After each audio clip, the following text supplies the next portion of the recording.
Je suis étonnée de constater que la façon dont on lit les Écritures correspond souvent à l'ordre dans lequel on va les recevoir. Vous comprenez ce que je veux dire? Et je pense vraiment qu'il faut apprendre à lui faire confiance avant de pouvoir relâcher le contrôle dont nous avons parlé tout à l'heure. Vous devez le faire. Et je pense qu'il est tellement important de se concentrer sur la relation plutôt que sur ce que nous essayons de faire.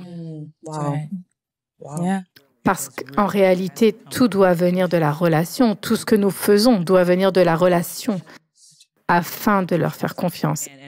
Et quand on vous demande « Qu'avez-vous fait pendant la saison de l'inconnu ?» Je ne sais pas ce qu'il en est pour vous, mesdames, mais pour moi, toute ma vie est la saison de l'inconnu. Quand on pense à la vie elle-même, quand on pense au mariage, on n'a jamais été marié avant, donc c'est l'inconnu. Lorsque vous avez des enfants, c'est l'inconnu. Et vraiment, au fil des années, j'ai souhaité que Dieu ait une autre façon de faire, mais on ne grandit vraiment pas dans le connu. C'est exact. C'est exact. La croissance se fait dans l'inconnu. Vous savez, c'est pourquoi il est si important que nous apprenions vraiment à connaître qui il est et les voies de Dieu, que nous comprenions son caractère et que nous commencions à lui faire confiance pour pouvoir le suivre et ne pas essayer de le faire par nos propres forces. Parce que je pense qu'il est totalement impossible de faire autrement. Oui, je suis d'accord. Et je peux regarder ma vie et dans chaque domaine de ma vie, il y a de l'inconnu. Et je pense qu'on le gère. Et même quand on pense à Pierre, quand il était dans le bateau, tant qu'il avait les yeux sur Jésus, il allait bien. Mais si vos yeux vont ailleurs, vous êtes sûr de couler. Ce n'est pas si on va couler, c'est quand on va couler. Cela vient automatiquement avec les distractions. Et je veux donc encourager tout le monde à garder les yeux sur Jésus. Et l'inconnu fait partie du cheminement. N'ayez pas l'impression que quelque chose ne va pas chez vous parce que vous ne savez pas. Vous voyez ce que je veux dire? Dieu le sait. Je pense que ma vie est une série de sorties de bateaux. Et pas seulement pour moi, mais pour nous tous. Parce qu'en réalité, c'est ainsi que nous apprenons à le connaître d'une manière différente. Quand je regarde ma vie, je vois que Dieu m'appelle à quelque chose de nouveau. Et disons simplement, j'ai chanté avec mon frère Bibi pendant des années. Et je me suis sentie à l'aise. J'ai commencé un peu nerveuse et je me suis sentie un peu à l'aise. Et je me suis dit, OK, c'est ce que je fais. Et puis Dieu m'a appelée en tant que soliste. Et je me suis dit, attends un peu, je ne suis pas sûre que je suis prête pour ça, Dieu. Mais un pas en avant. Et vous savez quoi? Je le rencontre d'une manière différente. J'ai une révélation différente.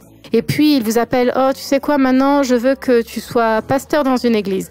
Oh non, non, non, non, tu te trompes de personne, Dieu, tu te trompes de personne. Non, non, non. C'est bien toi. Sors à nouveau du bateau. Sors du bateau.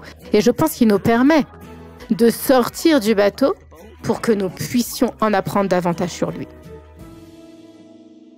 Je pense que plus nous marchons dans l'inconnu et plus nous voyons que Dieu intervient, plus nous voyons cela, plus facile cela devient. Même si la lutte est toujours réelle, nous avons toujours des tentations, nous avons toujours des doutes et toutes ces choses, mais c'est plus facile, ou cela devrait être plus facile de dire « D'accord Dieu, je peux te faire confiance parce que nous avons un passé ensemble maintenant. » Et donc, il y a certaines décisions que je ne prendrai plus parce que Dieu peut nous garder. Et ce n'est pas parce que nous sommes si bons, c'est parce que plus nous le voyons et plus nous apprenons de lui, plus nous savons que nous pouvons lui faire confiance. Et nous savons aussi que plus nous vieillissons. Mais je ne sais pas ce qu'il en est pour vous tous, mais je n'ai plus la même énergie pour le même genre de bêtises que lorsque j'avais une vingtaine d'années. Non, allez, Dieu, merci. Vous voyez ce que je veux dire? Quelque chose dont je ne vais pas payer le prix. Et je sais que cela peut prendre des décennies. Il a fallu des décennies pour me sortir de certaines bêtises et je n'ai pas de décennies pour faire la même erreur. Alors je me dis, bon, mon Dieu, je préfère attendre maintenant. Et votre attente peut durer 5, 6, 7, 8, 9, 10 ans. C'est mieux. Mais c'est beaucoup mieux que d'avoir à souffrir avec des Ismaël et des Agar de partout. Vous voyez ce que je veux dire? Ce que je veux dire, c'est que plus nous marchons avec lui, plus nous devenons vieux. Vraiment, si nous opérons dans la sagesse pour de vrai, il devrait être plus facile de dire « Bon, Dieu, je ne sais pas ce qu'est l'inconnu, Je n'en ai aucune idée. Mais je n'ai pas l'énergie pour rattraper d'autres bêtises. Alors, je vais choisir de te faire confiance à nouveau. C'est bien, c'est bien. Et je pense que cela arrive avec le temps, en marchant avec le Seigneur. Mais nous sommes ici aujourd'hui pour essayer d'atteindre autant de jeunes que possible. Ouais.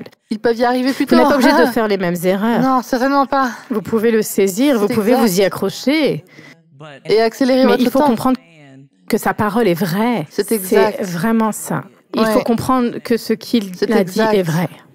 Et qu'il est fidèle, qu'il Ouais. ne peut pas échouer et qu'il a toujours raison. Ouais, c'est Il vrai. a toujours raison. Oui. Alors apprenez de nos erreurs. Mais c'est sûr qu'en vieillissant, on n'a plus le temps. Je n'ai pas le temps de faire des non, bêtises. non. Et vous voulez le voir, vous voulez qu'il puisse circuler. Mon désir est qu'il puisse circuler dans ma vie sans restriction. Ouais. À cause de sa miséricorde et sa grâce, Ouais. il va couler à travers nous. Absolument. Mais quel sera son débit? Oui. Quelle est la taille de cette paille? Quelle est la taille de cette paille? Et même quand vous arrivez à comprendre que je sais que Dieu dit et je sais qu'il est ce qu'il dit qu'il est, et que vous arrivez à cet endroit de la vie où vous êtes installé, c'est une belle chose. Vieillir est une belle C'est chose. vraiment le cas. Quand on te ressemble, c'est une belle chose, mais vous n'aurez jamais. Vous allez toujours avoir cette sensation de peur. Vous Oui. allez la... Vous la Peur va combattez toujours y- toujours. Oui. On n'arrive jamais au point, je ne sais pas, du moins je ne l'ai pas fait, où l'inconnu ressemble au connu. Oui. Et c'est vrai. C'est C'est ainsi tout à fait vrai. que vous continuez à grandir. Oui, Et parce c'est qu'on bon, arrive ici, ouais. on se dit, bon, j'ai compris Dieu. Et lui, il dit, bon, et ça, d'accord, je n'ai pas saisi ça. Ouais. Mais c'est comme ça qu'il continue à vous pousser. Il Absolument. continue à vous pousser dans vos retranchements. Nous ne voulons pas que vous ayez peur de Ouais. l'inconnu. C'est ce que veut l'ennemi. Oui. Ou si vous ne vous sentez pas à l'aise avec l'inconnu, vous ne devez pas être en faveur. Vous n'avez pas confiance. Ouais. L'inconnu n'est jamais confortable. Ouais, c'est très vrai.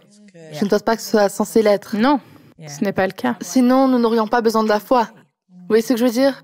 Nous dirions, je gère. Oui, je pense qu'il y a quelques années,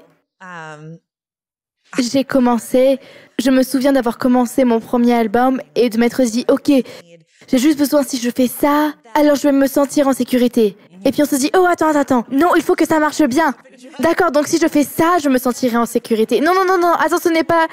Vous ne vous sentez Non, jamais en sécurité. Exactement. Et je pense que j'en ai vu assez pour être comme ça. Peu importe ce que vous ressentez, maintenant je n'aurai plus à embrasser l'inconnu. Maintenant je vais avoir un sentiment de sécurité. Ça n'existe pas. Ça n'existe pas. Et le Seigneur me dit, tu veux vraiment faire ça pour ne pas avoir à dépendre de moi.